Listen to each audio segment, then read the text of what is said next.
Uma coisa que a gente estava conversando antes de ficar ao vivo é que você tem uma série duras críticas ao jornalismo, não sei se brasileiro, mas de algumas áreas. Por que você acha que tem de errado com o jornalismo no Brasil em algumas áreas assim? Tem se comportado como um partido político derrotado na eleição. Né? Tem uma guerra particular contra um governo. Isso é verdade, isso dá pra ver. E, mas o governo também não ajuda, né? Ele fala tanta merda. Fala, mas faz? Ah, faz, né? Demitiu o Moro, só porque... Demitiu o Moro? Não, o Moro pediu demissão. Ah, mas foi porque... saiu de uma maneira, Monark, ridícula. Mas o Bolsonaro não estava mexendo na Polícia Federal, não estava trocando as lideranças? Não, peraí. A nomeação do diretor-geral da Polícia Federal é uma prerrogativa presidencial, prerrogativa do presidente. Mas ele não tinha prometido a história que eu hoje em dia várias pessoas usam, mas isso eu usei quando recebi a Joyce Hasselman no meu programa ainda na Band, logo depois da demissão do Moro. E ela falou, mas porque é crime, interferiu na Polícia Federal. Eu falei, deputada, é uma prerrogativa do presidente nomear o diretor-geral da Polícia Federal. Se ele, a partir dessa nomeação, ele vai interferir de alguma forma, bom, a senhora está, como no filme do Tom Cruise, o Minority Report, a senhora está se antecipando a um crime não cometido. Ele não cometeu crime algum. Na verdade, na minha opinião, quem cometeu o crime foi o STF quando barra a indicação. Ali naquele momento, talvez o Bolsonaro tivesse que ter peitado o STF. Mas peraí, está na Constituição. Quem indica o diretor-geral da Polícia Federal sou eu, o presidente da República. Por que eu não posso indicar? Mas não é um pouco engraçado, ele não está nem aí para nenhuma outra Polícia Federal, mas aqui tem os filhos dele na mira, ele está aí e aí troca a parada. Ele estava trocando o diretor-geral, que é uma prerrogativa dele. Mas não era superintendente é o diretor-geral que decide. Então... Mas ele não tentou trocar os caras do Rio?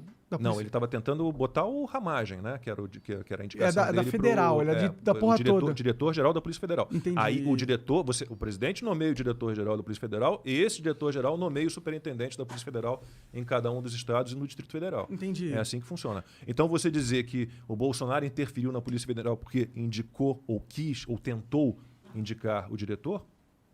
Não há crime algum. É que é um pouco da minha percepção que o Bolsonaro havia prometido ao Moro que ele teria autonomia total. Aí é uma conversa entre eles. Entendi. Se ele prometeu isso ao Moro e não cumpriu, aí é uma questão, né, não é uma questão ilegal, mas talvez seja imoral, não seja correto. Mas aí é uma questão, e o Moro se sentiu mal. Agora, naquele momento ali eu falei, pombas, que decepção, porque...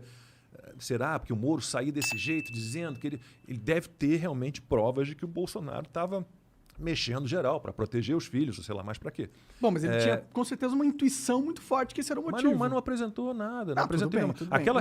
Aquela reunião ministerial que foi a gota d'água para a saída do Moro, se você olhar o Moro durante aquela reunião, ele saiu dali porque ele tomou umas pancadas ali.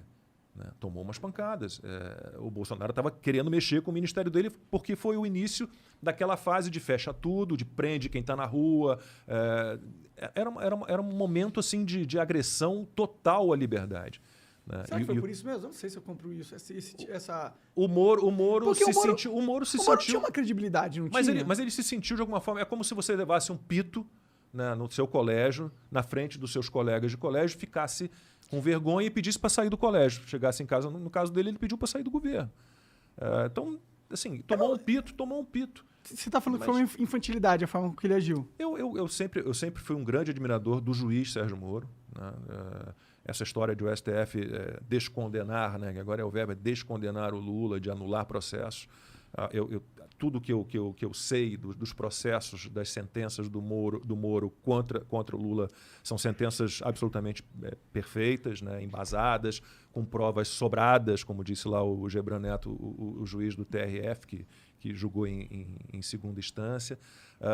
Então, eu sempre fui um grande admirador do juiz Sérgio Moro. Né? Achei que ele, quando começou o governo, era muito mais um ministro da Segurança Pública e estava indo direitinho. Agora... sair daquela maneira, né, e anunciar a demissão numa entrevista coletiva, e dizer que o presidente estava interferindo na Polícia Federal e nada ter a mostrar. É que o Bolsonaro colocou o Moro como se fosse o validador moral do governo dele. Falou assim, ó, esse cara é o anticorrupção máximo do Brasil. É a referência Essa nacional era a ideia, disso. Essa era a ideia. Parecia, desde o início, Exato. parecia. Mas aí, quando o cara que... ele deu essa credibilidade de ser um cara ilibado moralmente, e esse cara saiu acusando de estar com intenções espúrias, é isso? Seria? Intenções espúrias com a PF, não dá pra só descredibilizar que aquele cara fez... Ok que tem que provar, pela lei. Mas pela interpretação do cidadão médio, que sou eu fico falando, tem caroço nesse angu? Mas não mostrou nada. Não, tudo bem, mas tem caroço nesse Mas angu. não mostrou nada. Com certeza. Não Mas mostrou não nada. mostrou nada. O Reinaldo Azevedo jura de pé junto que não tem prova contra o Lula também. Mas ele mudou de opinião, né? Porque ele escreveu um livro contra o PT, falando das falcatruas todas do PT, e de repente ele acha que o Lula é, como diz o próprio Lula, a alma mais honesta do Brasil. Aí é um Lula brincante ladrão, também, porque não é, né? Não é. Lula é um ladrão. Não é. Eu não é. consigo Honesto, não entender essa história de alguém. Claro, cada um sabe de si, de novo. Eu sou um liberal antes de tudo, né? Eu sou um democrata, cada um vota em quem quiser.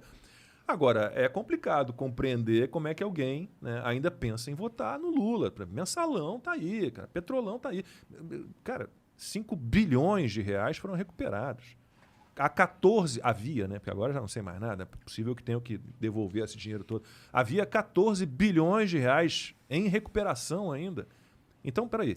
Tem produto do roubo, mas não teve roubo?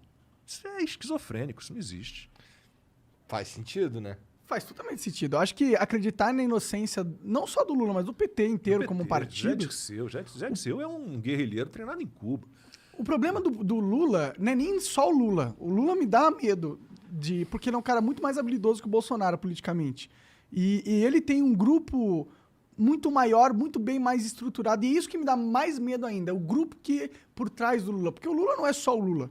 O Lula, ele traz uma galera junto com ele que é de peso, e de peso mesmo, uma galera muito poderosa. E se esse cara entra no poder de novo, Bolsonaro tá demorando para conseguir dominar o negócio. O Lula vai dominar sim.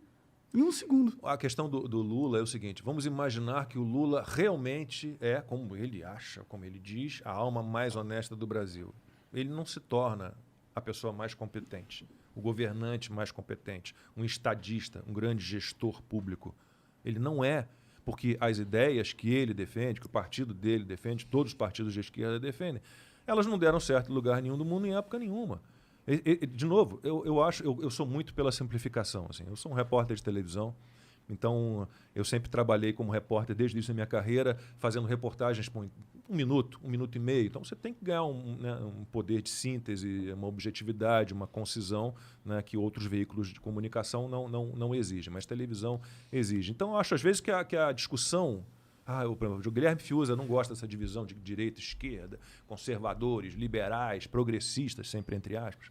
Ele não gosta disso. Mas, no fim das contas, para simplificar, né, é uma questão de o que você defende. O que o Lula e o PT defendem, esse Estado, de novo, esse Estado enorme, Estado social, um Estado que vai pegar você pela mão, que vai resolver todos os seus problemas, vai conduzir a sua vida, né, que vai te dar um dinheirinho, que vai criar estatais... Isso não existe. Me cite um país desenvolvido, livre e democrático que tem um Estado enorme. Não existe.